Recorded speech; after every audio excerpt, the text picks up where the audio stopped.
गढ़ंती rise देशे से गढ़ंती कर्णधर। माननीयसु आपण तारीख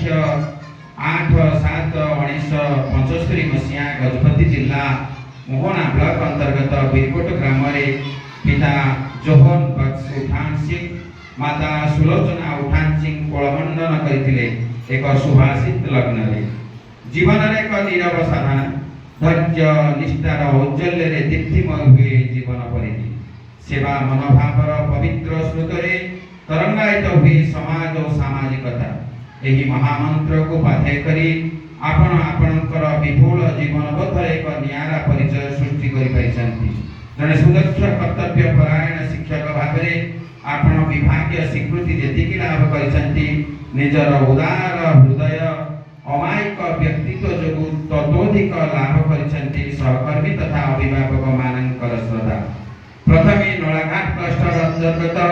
पुराना परे बिरकोट क्लस्टर थुड़ीखाल सरकारी उच्च प्राथमिक विद्यालय रे शिक्षक रूपे योगदान करी निजर निष्ठा कर्म निपुणता बल विद्यालय बहुविधि उन्नति साधन करिछन्ति। निजर अमायिक व्यवहार द्वारा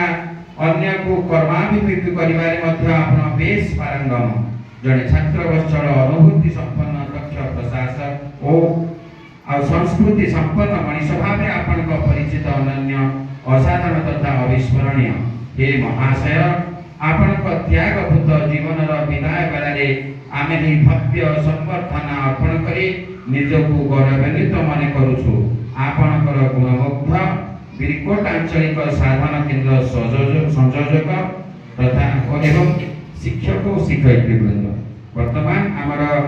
आज कार्यक्रम मुख्य अतिथि तथा आज आकर्षण आमर एभिओ घनश्याम को अनुरोध करुछि एही आमर संबर्धना मानपत्रटी सार को प्रदान करी।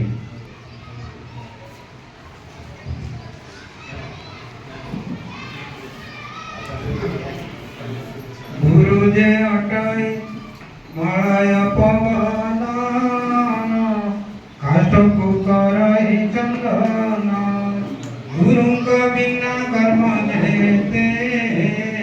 फल न फल कदाचिते